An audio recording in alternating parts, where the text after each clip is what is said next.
ঝড় যত বড়ই হোক না কেন, সমুদ্রের গভীরতা তাকে কখনো স্পর্শ করতে পারে না। জীবনের লড়াইটাও ঠিক একই রকম। আমরা প্রায় ভাবি, সফলতার আসল রহস্যটা কি? টাকা নাকি ভাগ্য? জীবন যুদ্ধে আমরা সবাই জিততে চাই, কিন্তু একটু কঠিন পরিস্থিতির মুখোমুখি হলেই কেন অধিকাংশ মানুষ হেরে যায়? কারণ আমরা সাফল্যের আসল সূত্রটাই জানি না। ভারতের মহান দার্শনিক ও প্রেরণার উৎস স্বামী বিবেকানন্দ বলেছিলেন, যে কোনো বড় কাজে সাফল্য পেতে হলে তিনটি জিনিসের খুব প্রয়োজন: সাহস, বুদ্ধি এবং ধৈর্য। আজকের ভিডিওতে আমরা জানব কিভাবে এই তিনটি শক্তি আপনার জীবনকে সম্পূর্ণ বদলে দিতে পারে। প্রথমটি হলো সাহস। যে কোনো বড় স্বপ্নের সূচনা হয় একটি মাত্র সাহসী পদক্ষেপের মাধ্যমে। আমরা অনেকেই নতুন কিছু শুরু করতে ভয় পাই। যদি ব্যর্থ হই, মানুষ কি বলবে? বিবেকানন্দ বলতেন, তুমি যা ভাববে তাই হবে। নিজেকে দুর্বল ভাবলে দুর্বল হবে, নিজেকে সাহসী ভাবলে সাহসী হবে। ভয়কে জয় করার নামই সাহস। ব্যর্থ হওয়ার ভয় ভুলে প্রথম পদক্ষেপটা নেওয়ার সাহস আপনাকে দেখাতেই হবে। দ্বিতীয়টি হলো বুদ্ধি। শুধু অন্ধের মতো সাহস নিয়ে ঝাঁপিয়ে পড়লেই জয় আসে না। দরকার সঠিক দিক নির্দেশনা ও বুদ্ধি। গাধার মতো খাটুনি নয়, আপনাকে স্মার্টলি চিন্তা করতে হবে। পরিস্থিতি বুঝে সঠিক সময়ে সঠিক সিদ্ধান্ত নেওয়াটাই হলো বুদ্ধিমত্তা। যখন বাধা আসবে, তখন মেজাজ না হারিয়ে ঠান্ডা মাথায় বুদ্ধির জোরে পথ খুঁজে বার করাই হলো একজন প্রকৃত বিজয়ীর লক্ষণ। এবং তৃতীয় সবচেয়ে গুরুত্বপূর্ণ গুণটি হলো ধৈর্য। আজকের দিনে আমরা সবকিছুই রাতারাতি চাই, কিন্তু মনে রাখবেন, একটি বড় বৃক্ষ একদিনে তৈরি হয় না। বিবেকানন্দ বারবার ধৈর্যের উপর জোর দিয়েছেন। আপনি সাহসী হতে পারেন, বুদ্ধিমানও হতে পারেন, কিন্তু ধৈর্য না থাকলে সামান্য কঠিন সময়ে আপনি হাল ছেড়ে দেবেন। সাফল্য অর্জনের পথে শত বাধা আসবে, অপমান আসবে, কিন্তু ধৈর্য ধরে টিকে থাকাই হলো শেষ পর্যন্ত জয় এনে দেয়। ভয়কে জয় করার কৌশল। স্বামী বিবেকানন্দ বলতেন, ভয়ই মৃত্যু, ভয়ই পাপ, ভয়ই নরক, ভয়ই অধর্ম, ভয়ই ভুল জীবন। সাহস মানে ভয়ের অনুপস্থিতি নয়, বরং ভয় থাকা সত্ত্বেও এগিয়ে যাওয়ার ক্ষমতা। বারাণসীতে স্বামীজির বানর তাড়া করার বিখ্যাত ঘটনাটি আপনারা হয়তো সকলেই জানেন। এবং ভয়কে মোকাবেলা করো। সামাজিক ও মানসিক ভয়কে জয় করার কৌশল অর্জন করা সব থেকে প্রথম কাজ। মানুষ কি বলবে, এই মানসিক দাসত্ব থেকে কিভাবে বের হবেন? নতুন কিছু করার ভয় কাটানোর উপায়, এগুলো হলো আপনার প্রথম পদক্ষেপ। সঠিক সিদ্ধান্তের শক্তি কিন্তু প্রবল। একদিনে বা এক বছরে সফলতা আশা করো না, সর্বোচ্চ আদর্শে লেগে থাকো। একথা স্বয়ং স্বামী বিবেকানন্দ বলেছিলেন। শুধু সাহস থাকলে মানুষ বিপদে পড়তে পারে, যদি না তার সাথে বুদ্ধি বা বিবেক থাকে। স্বামীজির মতে বিবেক ও বুদ্ধির মধ্যে তফাৎ অনেক। ধৈর্য ধরো, কাজ করে যাও। পবিত্রতা, অধ্যবসায় ও উৎসাহ, এই তিনটি সাফল্যের জন্য খুবই আবশ্যিক। সাহস, বুদ্ধি, ধৈর্য, এই তিনটি গুণ মানব জীবনের তিনটি মূল স্তম্ভ। এগুলো আলাদাভাবে শক্তিশালী হলেও যখন একসাথে কাজ করে, তখন একজন মানুষের জীবনকে সম্পূর্ণ ইতিবাচকভাবে বদলে দিতে পারে। সাহস হলো জয়ের প্রথম পদক্ষেপ। সাহস মানে কেবল ভয়ের অনুপস্থিতি নয়, বরং ভয় থাকা সত্ত্বেও এগিয়ে যাওয়ার নাম হলো সাহস। নতুন নতুন সুযোগ সৃষ্টি করে। সাহস আপনাকে আপনার কমফোর্ট জোন বা নিরাপদ গণ্ডি থেকে বের করতে সাহায্য করে। নতুন কাজ করা, কঠিন সিদ্ধান্ত নেওয়া বা ঝুঁকি নেওয়ার সাহস না থাকলে জীবনে বড় কিছু পরিবর্তন আসে না। অন্যায় ও প্রতিকূলতার বিরুদ্ধে দাঁড়াতে শেখায় এই সাহস। জীবনের কঠিন পরিস্থিতিতে ভেঙে না পড়ে শক্ত হাতে হাল ধরার জন্য সাহসের বিকল্প কিছুই নেই। আত্মবিশ্বাস বাড়ায় এই সাহস। যখন আপনি কোনো ভয়কে জয় করেন, তখন আপনার আত্মবিশ্বাস বহুগুণ বেড়ে যায়, যা ভবিষ্যতে সব চ্যালেঞ্জ মোকাবিলার পথ দেখাতে সাহায্য করে। বুদ্ধি সঠিক দিশা ও সিদ্ধান্ত নিতে খুবই গুরুত্বপূর্ণ ভূমিকা পালন করে। সাহস আপনাকে দৌড় শুরু করতে সাহায্য করে, কিন্তু কোন দিকে দৌড়াতে হবে তা ঠিক করে দেয় বুদ্ধি। সঠিক সিদ্ধান্ত গ্রহণ করতে সাহায্য করে এই বুদ্ধি। জীবনে আবেগের বশে ভুল সিদ্ধান্ত থেকে নেওয়া বুদ্ধি আমাদের রক্ষা করে। ভালো মন্দর পার্থক্য বুঝে সঠিক পথ বেছে নেওয়াই হলো বুদ্ধিমত্তা। সমস্যা সমাধানের উপায় একমাত্র এই বুদ্ধি দিয়েই হয়। জীবনের প্রতিটি মোড়েই নানা সমস্যা আসে। বুদ্ধিমান মানুষ সমস্যা দেখে হতাশ না হয়ে সেটির কৌশলগত সমাধান খুঁজে বের করেন। সম্পদ ও সময়ের সঠিক ব্যবহার করে এই বুদ্ধি। বুদ্ধি থাকলে কম পরিশ্রমে এবং কম সময়ে যে কোনো কাজে সাফল্য অর্জন করা খুবই সহজ হয়। ধৈর্য হলো লক্ষ্য অর্জনের আসল চালিকা শক্তি। সাহস ও বুদ্ধি দিয়ে কাজ শুরু করার পর সবচেয়ে বেশি যা প্রয়োজন হয় তা হলো ধৈর্য। যে কোনো বড় ও স্থায়ী পরিবর্তনের জন্য এই ধৈর্যের প্রয়োজন এবং সময়ের প্রয়োজন। হতাশা থেকে রক্ষা করে এই ধৈর্য। কাঙ্ক্ষিত ফলাফল সঙ্গে সঙ্গে না পেলেও ধৈর্য মানুষকে ভেঙে পড়তে দেয় না। এটি মানসিকভাবে আপনাকে শক্ত রাখে, আপনার মধ্যে পরিপক্কতা আনে। তাড়াহুড়ো করে নেওয়া সিদ্ধান্ত অনেক সময় ভালো সুযোগ নষ্ট করে দেয়। ধৈর্যশীল মানুষ সঠিক সময়ের জন্য অপেক্ষা করতে পারেন এবং উপযুক্ত সময়ে সঠিক পদক্ষেপ নেন। জীবনের সব সম্পর্কগুলো টিকিয়ে রাখে শুধুমাত্র এই ধৈর্য। কেবল ব্যক্তিগত সাফল্য নয়, পারিবারিক ও সামাজিক জীবনেও ধৈর্য পারস্পরিক সম্পর্ককে সুন্দর ও সুদৃঢ় করে। যদি এই তিনটি গুণ একসঙ্গে কাজ না করে তবে জীবন পথভ্রষ্ট হতে পারে।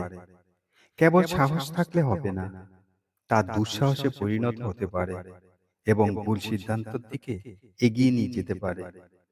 যদি কেবল বুদ্ধি থাকে, সাহসের অভাবে সেই বুদ্ধি শুধু মাথায় থেকে যাবে, বাস্তবে প্রয়োগ করা সম্ভব হবে না। কিন্তু কেবল যদি ধৈর্য থাকে, সাহস ও বুদ্ধির অভাবে মানুষ অলস হয়ে পড়তে পারে এবং সঠিক সিদ্ধান্ত নিতে দেরি করে এবং সেই সিদ্ধান্ত সঠিক সুযোগগুলো হাতছাড়া হয়ে যায়। সাহস, বুদ্ধি ও ধৈর্য এই তিনটি গুণ হলো যে কোনো মানুষের সফলতার মূল চাবিকাঠি। জীবন যুদ্ধে জিততে হলে এই তিনটি সমন্বয় খুবই অপরিহার্য। জয়ের প্রথম পদক্ষেপ হলো সাহস। সাহস মানুষকে নতুন পথ চলতে এবং সুযোগ কাজে লাগাতে শেখায়। অসফল হওয়ার ভয় জয় করার নামই হলো সাহস। এটি আপনাকে আপনার কমফোর্ট জোন থেকে বেরিয়ে নিয়ে আসতে সাহায্য করবে, ঝুঁকি নিতে সাহায্য করবে। বলা হয়ে থাকে, যে ঝুঁকি নেয় না সে কিছুই অর্জন করে না। সঠিক সিদ্ধান্ত নিয়ে ঝুঁকি নেওয়ার উদ্যম সাহস যোগায়। স্বপ্ন অনেক মানুষই দেখে, কিন্তু তা বাস্তবে রূপ দেওয়ার জন্য প্রথম পদক্ষেপটি নেওয়ার জন্য প্রয়োজন এই সাহসের। সাহস যদি আপনাকে সামনের দিকে দৌড়াতে সাহায্য করে, তবে বুদ্ধি নিশ্চিত করে যে আপনি সঠিক দিকে দৌড়াচ্ছেন। সমস্যা তৈরি হলে বুদ্ধির জোরেই তার সেরা সমাধান খুঁজে পাওয়া যায়। শুধু কঠোর পরিশ্রম করলেই সফলতা আসে না, প্রয়োজন স্মার্ট ওয়ার্ক বা বুদ্ধিমত্তার সাথে কৌশল তৈরি করা। কখন এগোতে হবে আর কখন এক ধাপ পিছিয়ে ভেবেচিন্তে পা ফেলতে হবে, এই বিচারবোধ বুদ্ধি থেকেই আসে। সাফল্য কোনো এক রাতের ঘটনা নয়, দীর্ঘ পথ চলার ধৈর্য আপনাকে টিকিয়ে রাখে। কাঙ্ক্ষিত ফল পেতে দেরি হলে বা বারবার ব্যর্থ হলে ধৈর্য মানুষ ভেঙে পড়তে দেয় না। কঠিন এবং উদ্বেগজনক পরিস্থিতিতে শান্ত থেকে সঠিক সিদ্ধান্তের উপর অবিচল থাকার নামই হলো ধৈর্য। সময় মতো ফল পাওয়ার জন্য যে অপেক্ষা করতে হয় তা হলো ধৈর্য।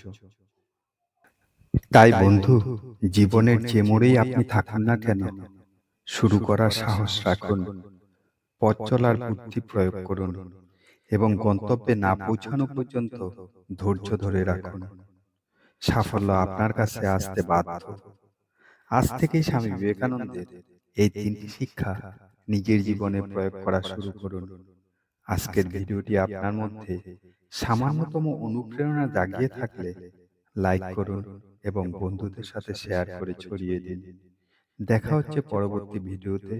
ততক্ষণে ভালো থাকুন, সাহসী থাকুন এবং সুস্থ থাকুন। আপনি যদি বুড়ো বয়সে সুখ পেতে চান, তাহলে এই 4টি কাজ করুন। খারাপ হলেও জানা উচিত সকলেরই। আমরা সকলেই জানি আমাদের একদিন মৃত্যু হবে। তবে আমাদের 60 বছরের পরে আমরা কিভাবে সুখী থাকতে পারি, কিভাবে নিজেদের সুখ ও শান্তি খুঁজে পাব, এই বিষয়টাই অধিক গুরুত্বপূর্ণ। বিশেষ করে যখন বয়স বাড়তে থাকে, তখন শারীরিক ও মানসিক স্বাস্থ্য আমাদের উপরে খুব বেশি প্রভাব ফেলে। আমরা যদি এই 4টি নিয়ম মেনে চলতে পারি, তবে বুড়ো বয়সে সুখে থাকা অবশ্যই সম্ভব হবে। এই 4টি গুরুত্বপূর্ণ কাজ আমাদের কাছে খারাপ লাগলেও সত্যিই জেনে রাখা উচিত। আপনার যদি মনে হয় আপনি বুড়ো বয়সে এসে জীবনের অনেক কিছুই হারিয়ে ফেলেছেন, তবে কোনো চিন্তা করবেন না। আজকের এই ভিডিওতে আমি আপনাদের বলবো এমন 4টি কাজ যা বুড়ো বয়সে সুখী থাকতে আপনাকে সাহায্য করবে। এগুলো সহজ কিন্তু কার্যকর। তাহলে চলুন একে একে এই 4টি গুরুত্বপূর্ণ কাজ জেনে নিন।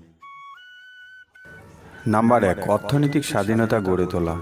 বুড়ো বয়সে সুখী হওয়ার গুরুত্বপূর্ণ শর্ত হল অর্থনৈতিকভাবে স্বাধীন থাকা। বয়স বাড়ার সাথে সাথে আমাদের কাজ করার সামর্থ্য কমে যায়। সেই সময় যদি আমাদের হাতে বেশ কিছু পরিমাণ সঞ্চিত অর্থ গচ্ছিত থাকে, তাহলে সন্তান বা অন্যদের উপর নির্ভর করতে হয় না। আর এই নির্ভরতাই পরিবারের সকলের কাছে বোঝা হয়ে দাঁড়ায়। আর এর থেকেই জন্ম নেয় অবহেলা, অপমান, দুঃখ আর হতাশার। আজ থেকেই আপনি যদি প্রতি মাসে নির্দিষ্ট পরিমাণ টাকা সঞ্চয় করেন, পেনশন বা বিনিয়োগের ব্যবস্থা করেন, তাহলে ভবিষ্যতে আসা কঠিন দিনগুলো আপনার কাছে অনেক সহজ সরল হবে। আপনার নিজস্ব ব্যাংক অ্যাকাউন্ট থাকুক, নিজের টাকা থাকুক, যেন ওই নির্দিষ্ট বয়স হলে কাউকে বলতে না হয়, কারো কাছে হাত পাততে না হয়, ছেলেকে যেন বলতে না হয় একটু ওষুধ কিনে দেওয়ার কথা। এটুকু আত্মসম্মান যেন নিজের কাছেই থাকে। যদি নিজের বাড়ি তৈরি করা না থাকে, তবে এমন এক ব্যবস্থা করে রাখুন যাতে শেষ বয়সে মাথার উপর একটু ছাদ থাকে, কারো কাছে যেন একটু আশ্রয় চাইতে না হয়। বয়স বাড়ার সঙ্গে সঙ্গে অর্থের অভাব একজন মানুষকে সবচেয়ে বেশি কষ্ট দেয়। সেই কষ্ট যেন আপনার জীবনে না আসে, সেটা এখন থেকেই পরিকল্পনা করুন। নাম্বার 2, সুস্থ জীবনযাপনে অভ্যাস করা। কথায় বলে স্বাস্থ্যই সম্পদ। কথাটা কিন্তু কথার কথা নয়, কথাটি বাস্তব সত্য জীবনের ক্ষেত্রে। বুড়ো বয়সে কারো দয়া নয়। আপনি যদি সুস্থ সবল থাকেন, তাহলে আপনি নিজের মতো করে বাঁচতে পারবেন। আজকের একটু অনিয়ম, অতিরিক্ত তেল মশলাযুক্ত খাবার, ধূমপান, মদ্যপান, অলস জীবনযাপন, এগুলো আপনার জীবনকে করে তুলতে পারে কষ্টকর। তাই এখন থেকে প্রতিদিন কিছু সময় হাঁটুন, পুষ্টিকর খাবার খান, সঠিক সময় ধরে ঘুমান। অর্থাৎ পরিমিত ঘুম আপনার শরীরের পক্ষে খুবই লাভদায়ক হবে। আর মনের দিক থেকে সুস্থ থাকার জন্য প্রার্থনা বা মেডিটেশন করুন। সুস্থ দেহ মানে সুখী জীবন। বয়স বাড়ার সঙ্গে সঙ্গে শরীরের কিছুটা রোগ প্রতিরোধ করার ক্ষমতাও কমে যায়, ফলে রোগাক্রান্ত হওয়ার প্রবণতা বাড়তে থাকে। তাই বয়স বাড়লে কখনো হঠাৎ অসুস্থ হয়ে পড়লে সঙ্গে সঙ্গে কেউ হাসপাতালে নিয়ে যাবে না। কেউ আপনার হাঁটা, খাওয়া, ওষুধের সময়ের কথা মনে রাখবে না। আপনি যদি নিজের যত্ন নিজে না নেন, তাহলে কেউ আপনাকে গুরুত্ব দেবে না। এটা শুনতে খারাপ লাগলেও এটাই কঠিন সত্য। নাম্বার 3, আত্মনির্ভরতা বজায় রাখা ও সীমাবদ্ধতা জানা। বৃদ্ধ বয়সে সুখী থাকতে হলে আমাদের মনে রাখতে হবে অন্য কারো বোঝা না বানানো। সন্তান বা যে কোনো আত্মীয় হোক, কেউ চায় না কোনো বোঝা নিয়ে বাঁচতে। তাই সন্তানের প্রতি ভালোবাসা থাকবে, কিন্তু সেই ভালোবাসা যদি একঘেয়েমিতে ঢুকে পড়ে, যদি আপনি প্রতিটি বিষয়ে হস্তক্ষেপ করেন, তাহলে সমস্যা সেখান থেকেই শুরু হবে। যতই আপনার সন্তান হোক, তাদের জীবন আলাদা। তারা যেন স্বাধীনভাবে জীবনযাপন করতে পারে। এটা আপনি নিশ্চিত করলে আপনিও তাদের সম্মান ও ভালোবাসা পাবেন। অনেকে আছে যারা সন্তানের উপর সম্পূর্ণভাবে নির্ভর করে ফেলে, আর্থিকভাবে, মানসিকভাবে, সামাজিকভাবে। এতে সন্তানরা একসময় ক্লান্ত হয়ে পড়ে। আপনার জীবনের অভিজ্ঞতা তাদের জন্য আশীর্বাদ হতে পারে, যদি আপনি সেটা উপদেশ না বানিয়ে পথ প্রদর্শক হিসেবে দেন। নিজেকে আত্মনির্ভর রাখুন, নিজের সিদ্ধান্ত নিজেই নিন। কিছু বিষয় গোপন রাখুন। সম্পত্তি কিংবা জমি দিয়ে আগের থেকে নিশ্চিত হন আপনি নিরাপদ। বুড়ো বয়সে সবচেয়ে প্রয়োজন আত্মসম্মান। সেটা হারলে জীবন হয়ে ওঠে বোঝা। নাম্বার 4, মনের শান্তি বজায় রাখা ও সম্পর্কে ভারসাম্য রক্ষা করা। মানুষ বুড়ো হলে শরীর দুর্বল হয় ঠিকই, কিন্তু মনের শক্তি যদি ঠিক থাকে তাহলে জীবন অনেক সুন্দর হয়। আর এই মনে শান্তি আসে সম্পর্কের ভারসাম্য, ক্ষমা ও আত্মতৃপ্তি থেকে। আপনার পুরনো কোনো রাগ, অভিযোগ, অভিমান যদি এখনো বহন করে বেড়ান, তাহলে সেটা শুধু আপনারই ক্ষতি করছে। ক্ষমা করুন, ভুলে যান, নিজের হৃদয়কে মুক্ত করুন। এক সময় যাদের উপর রাগ ছিল, আর তারা যদি পাশা না থাকে, তাহলে সেই রাগের মূল্য কি?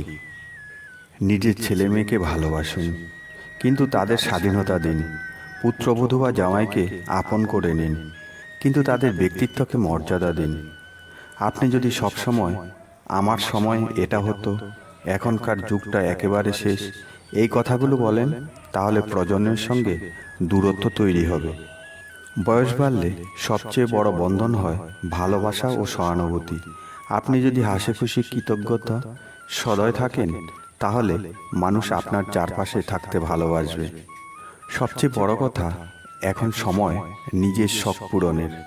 গান শোনা, বই পড়া, বাগান করা ও সমাজসেবায় অংশ নেওয়া, এসব আপনার জীবনের শেষ অধ্যায়। এগুলোই আপনাকে সুখ এনে দেবে। শেষ কথা, জীবনের শেষ সময়টা যেন হয় এক সুন্দর সূর্যাস্তের মতো, শান্ত, রঙিন, প্রশান্তিময়। এই 4টি কাজ যদি আপনি আজ থেকেই গুরুত্ব দিয়ে পালন করেন, তাহলে কেউ আপনাকে বোঝা মনে করবে না, বরং আপনি হয়ে উঠবেন এক আশীর্বাদ, এক আলোর উৎস। নিজের জীবনের কৃতিত্ব নিজের হাতে রাখুন, যেন একদিন কেউ না বলে, তুমি তো একসময় অনেক কিছুই ছিলে, এখন কেবল স্মৃতি। বরং তারা বলুক, এই মানুষটা আজও কত সুন্দরভাবে বেঁচে আছে। ভিডিওটি শেষ পর্যন্ত দেখার জন্য আপনাকে অসংখ্য ধন্যবাদ।